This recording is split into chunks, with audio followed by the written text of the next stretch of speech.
Hello students, welcome to my YouTube channel. आज हम common size statement का जो नेक्स्ट चैप्टर है हमारा वो कॉमन साइज स्टेटमेंट का है। तो कॉमन साइज स्टेटमेंट के बारे में करेंगे। आप सभी ने पढ़ा कि वित्तीय विवरणों का विश्लेषण करने की कुछ तकनीकें हैं, टूल्स हैं, जिसमें सबसे पहले कंपैरेटिव फाइनेंशियल स्टेटमेंट है, नंबर 2 कॉमन साइज स्टेटमेंट है, नंबर 3 ट्रेंड एनालिसिस, फिर आपका ratio analysis, cash flow, fund flow और ब्रेक इवन पॉइंट एनालिसिस। तो ये आ रही सारे टूल्स और टेक्निक्स के बारे में आप बारी बारी से पढ़ेंगे। तो आज हम सेकंड टेक्निक के बारे में पढ़ेंगे।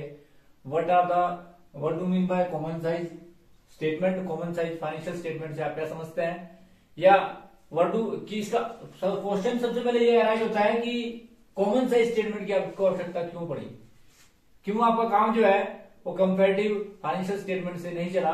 तो कंपैरेटिव फाइनेंशियल स्टेटमेंट के अंदर कुछ कमियां थी, लिमिटेशंस थी, सीमाएं थी, और उन सीमाओं ने एक नई स्टेटमेंट को जन्म दिया जिसको आप बोल सकते हैं कॉमन साइज स्टेटमेंट। और वह कमियां क्या थी, क्योंकि पिछले चैप्टर के अंदर वो टॉपिक भी हमारा जो limitation of comparative financial statement है वो टॉपिक रहा थोड़ा सी, जिसमें कुछ कमियां थी। कमियां मतलब कुछ सीमाएं थी। सीमाएं क्या थी कि जब आप वित्तीय विवरणों का विश्लेषण करते हैं तो कोई कॉमन बेस नहीं था जिसके आधार पर आप कंपैरिजन कर सकें। आपने कंपैरिजन किया, और जो आपने कंपैरिजन किया वो हॉरिजॉन्टल एनालिसिस के द्वारा किया, इसमें वर्टिकल एनालिसिस का बिल्कुल भी वर्णन नहीं था।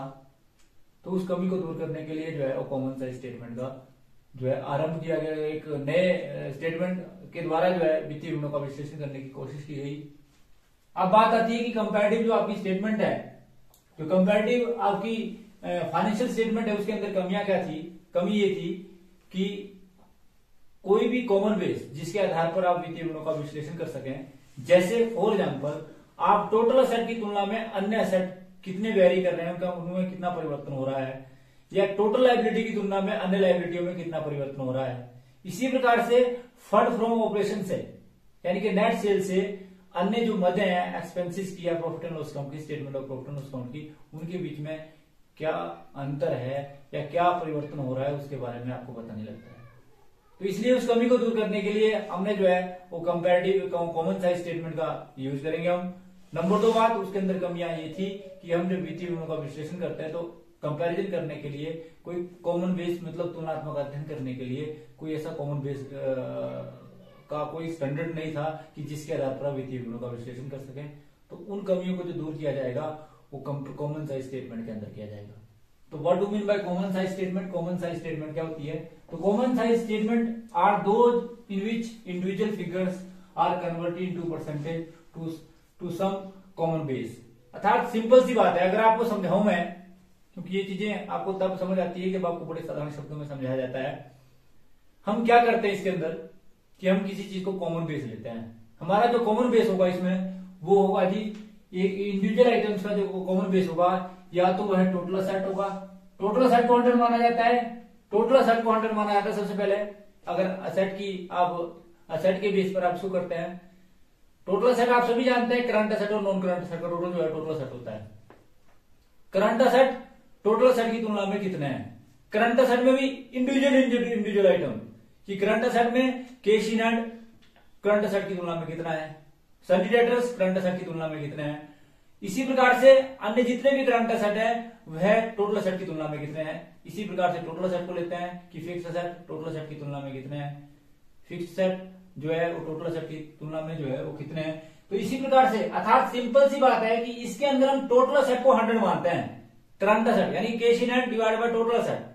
करंट असेट को current asset, cash in hand को करंट असेट से डिवाइड नहीं किया जाता, बल्कि current asset divide by total asset. और इसी प्रकार से जो आपकी कैश एट बैंक या कैश इन हैंड है, अलग अलग आइटमों को टोटल असेट को 100 मानकर जो है वो डिवाइड करते हैं। जब हम इसका प्रैक्टिकल करेंगे तो आपको थोड़ा और ज्यादा समझ आएगा, परंतु मतलब कहने का ये है कि टोटल असेट टोटल लायबिलिटी को 100 माना जाता है comparative common size balance sheet में, और कॉमन साइज जो आपका statement of profit and loss account है उसमें टोटल रेवेन्यू या फिर नेट सेल को 100 माना जाता है, जिसके बेस पर आप अन्य मदों को ज्ञात करते हैं।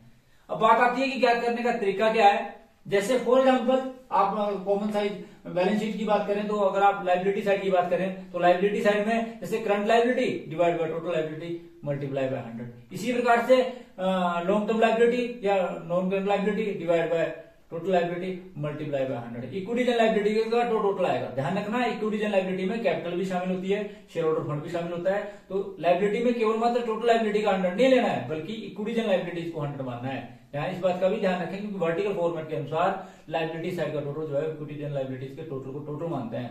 और इसी प्रकार से असेट साइड के टोटल को current asset plus non current asset के टोटल को टोटल असेट मानते हैं। तो यहाँ भी आप ध्यान रखें कि टोटल असेट और टोटल लाइबिलिटी को 100 माना जाता है। तो यहाँ आपको क्लियर बताया कि हम क्या करते हैं कि percentage of each individual item showing relation with total asset, total equity general liability and revenue from operation. तो इस बात का ध्यान रखें कि हम हर चीज को जो है वो इसको बेस मानकर, यानी कि टोटल असेट और टोटल लाइबिलिटी को 100 मानकर हम जो है एक बेस बनाते हैं और जिसके आधार पर हम इसका वैल्यूएशन करते हैं। तो अब बात आती है कि इसके एलिमेंट्स क्या हैं। जैसे आप लोगों को पिछले चैप्टर के अंदर भी बताया था कि एलिमेंट्स जो है बार बार रिपीट होंगे, जिसमें सबसे पहले एब्सोल्यूट मनी वैल्यू की what are the elements of common size statement की कॉमन साइज स्टेटमेंट के जो आपके एलिमेंट्स हैं वो क्या है। Number 1 absolute amount that is given. ये पिछले चैप्टर के अंदर भी आपको ऐसे ही बताया था, पिछली वीडियो के अंदर भी आपको यही बताया था कि एब्सोल्यूट अमाउंट इज गिवन। आपके पास बैलेंस शीट दी होगी, आपके पास statement of profit and loss account दिया होगा, एब्सोल्यूट मनी वैल्यू आपके पास दी होगी, वो प्रीवियस ईयर की भी दी होगी, करंट ईयर की भी दी होगी, जिसके आधार पर आपने अब क्या निकालना है। आपने निकालना है परसेंटेज कॉमन बेस, आपने निकालना है परसेंटेज चेंज। परसेंटेज चेंज मतलब कितना चेंज हुआ, percentage change in percentage change कितना हुआ, जो आपकी एब्सोल्यूट आइटम है उनमें कितना चेंज हुआ। तो इसको निकालने के लिए आप क्या करते हैं, पर्टिकुलर असेट या पर्टिकुलर लाइबिलिटी को टोटल असेट या टोटल लाइबिलिटी इक्विटी लाइबिलिटी से डिवाइड करते हैं और 100 से मल्टीप्लाई करते हैं और जिसके आधार पर आप इसको परसेंटेज बेस निकालते हैं। इसमें एब्सोल्यूट इंक्रीज और डिक्रीज नहीं निकाला जाएगा। जो आपका अगला कॉलम होगा वो परसेंटेज चेंज का होगा। परसेंटेज चेंज में हम प्रीवियस ईयर की परसेंटेज चेंज भी निकालते हैं और करंट ईयर का परसेंटेज चेंज भी निकालते हैं और जिसके आधार पर हम इसका वैल्यूएशन करते हैं। इसका वैल्यूएशन करने का एक मेन मोटिव क्या होता है। अब बात आती है क्वेश्चन एराइज हियर की कॉमन साइज स्टेटमेंट से आपको क्या फायदा होगा। फिर आपने कंपैरेटिव स्टेटमेंट में भी तो इंक्रीज और डिक्रीज और परसेंटेज चेंज निकाला, परंतु उसमें जो परसेंटेज चेंज निकाला वो आपने पर्टिकुलर आइटम्स का प्रीवियस ईयर के आइटम से निकाला।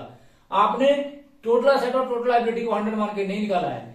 फिर इसका मतलब क्या होता है, इससे क्या होता है कि मान लो दो बिजनेस हो, एक बिजनेस का साइज बहुत बड़ा है और एक बिजनेस का साइज बहुत छोटा है, तो जब छोटे और बड़े साइज के बिजनेस का भी आपस में तुलना करना चाहें आप, क्योंकि हमने उसको परसेंटेज फॉर्म में डाल दिया, क्योंकि उसके टोटल असेट अगर किसी बड़ी फर्म में उसके टोटल असेट ज्यादा होंगे तो जो छोटी फर्म होगी उसके टोटल असेट भी कम होंगे। इसका मतलब क्या है, कि जब हम उसको परसेंटेज बेस पे निकालते हैं तो हम उसका तुलनात्मक अध्ययन कर सकते हैं, जिसके हम बेस पर हम बोल सकते हैं बिजनेस बेशक छोटा है परंतु बिजनेस बढ़िया चल रहा है, बिजनेस बिल्कुल बेशक बड़ा है परंतु बिजनेस बढ़िया नहीं चल रहा है। इसका मतलब क्या है कि जब दो अलग अलग आकार के बिजनेस भी हो, अगर दो अलग अलग आकार के बिजनेस भी हो तो उनके बीच में भी जो है कंपैरिजन किया जा सकता है।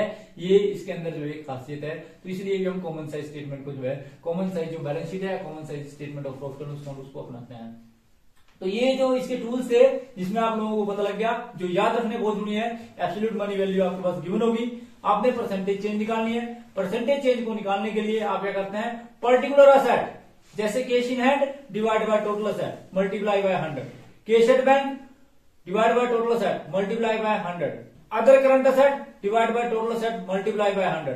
इसी प्रकार से अगर कोई भी bill receiver divide by total asset multiply by 100। इसी प्रकार से अगर लायबिलिटी साइड की बात करें, non current liability divide by total asset, total liability equity liability multiply by 100। That means की टोटल इक्विटी लायबिलिटी और टोटल असेट के बराबर ही होती है। ये भी ध्यान रखें आप कि जितनी आइटम टोटल असेट की होगी उतनी टोटल इक्विटी लायबिलिटीज की होगी। ये आपको पता होना चाहिए, क्योंकि आप सभी जानते हैं कि असेट हमेशा लायबिलिटी प्लस कैपिटल के बराबर ही होते हैं। तो इसलिए इस बात का भी ध्यान रखें कि अगर आप ये सोचें भी अमाउंट तो सेम है, परंतु यहाँ पर फार्मूले की बात आती है कि भी किस प्रकार से इसकी वैल्यूएशन करते हैं, किस प्रकार से इसका कैलकुलेशन करते हैं। तो कैलकुलेशन करने के लिए आप यहाँ ध्यान रखें कि जितनी भी लायबिलिटीज होती है पर्टिकुलर लायबिलिटीज, उनको आप टोटल लायबिलिटी से डिवाइड करते हैं, टोटल लायबिलिटी प्लस इक्विटी से डिवाइड करते हैं, 100 से मल्टीप्लाई करते हैं और उसका परसेंटेज बेस निकालते हैं। तो इस प्रकार से इसको निकाला जाता है। तो इसके अंदर आप लोगों ने देखा कि किस प्रकार से जो है ये जो है निकाला जाता है, अर्थात element of common size statement के लिए ये दो बातें आपने विशेष रूप से ध्यान रखनी है।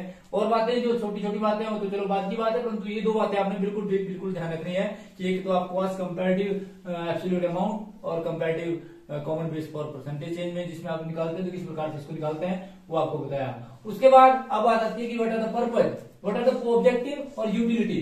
ऑफ कॉमन साइज स्टेटमेंट की कॉमन साइज स्टेटमेंट के पर्पज क्या है, यूटिलिटी क्या है। तो नंबर 1 जो आपको पता होना चाहिए कि पर्पज और utility of common size statement. Number 1 presenting the change in the various item. आप लोगों को अभी बताया कि वेरियस आइटम में कितना चेंज होगा। करंट असेट टोटल असेट की तुलना में कितने है, current liability total equity liability की तुलना में कितनी है, non current liability total liability और इक्विटीज की तुलना में कितनी है। तो ये सारी चीजें जो आपको पता लग जाती है। नंबर 2 बात, एस्टेब्लिश रिलेशनशिप। आप सभी जानते हैं रिलेशनशिप स्थापित करना कंपैरेटिव एनालिसिस के अंदर बहुत जरूरी है।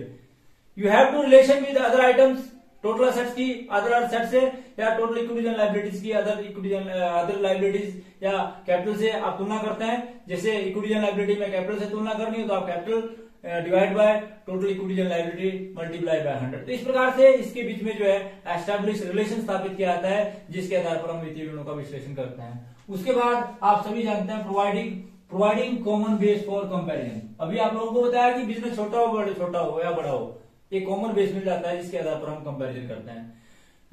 क्योंकि अगर दूसरी कंपैरेटिव एनालिसिस की बात करें तो उसके अंदर एक कॉमन बेस नहीं था जिसके आधार पर हम वित्तीय विवरणों का विश्लेषण कर सकते थे। तो क्योंकि वित्तीय विवरणों का विश्लेषण उसके अंदर भी करते थे, परंतु जो वो एनालिसिस था वो हॉरिजॉन्टल एनालिसिस था।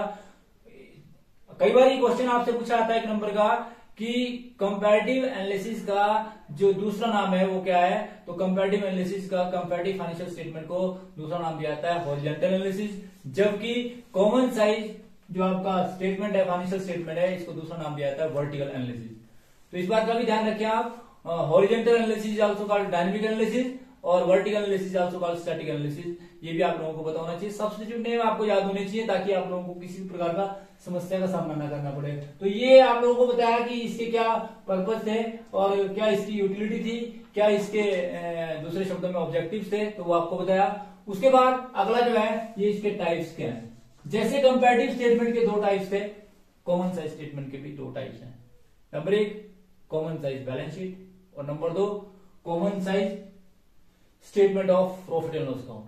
आप लोगों ने कंपैरेटिव स्टेटमेंट के पढ़े, तो इसी प्रकार से इसके भी जो है वो 2 ही टाइप्स हैं, या दूसरे शब्दों में बोल सकते हैं टूल्स। यहाँ टूल्स बात करते हैं, ज्यादातर टूल्स की बात करते हैं हम। ये टूल्स और टेक्निक्स जो है वो इसके भी यही है, कॉमन साइज बैलेंस शीट और common size statement of profit and loss account. इसके जो है वो 2 टूल्स हैं जिसके आधार पर हम वित्तीय विवरणों का विश्लेषण करते हैं। तो इस प्रकार से आप लोगों ने इसके अंदर अभी तक पढ़ा कि meaning of common size statement और कॉमन साइज स्टेटमेंट क्यों अराइज हुई। उसके बाद आपने इसके एलिमेंट पढ़े, फिर पर्पज यूटिलिटी पढ़ी और फिर उसके टाइप्स पढ़े।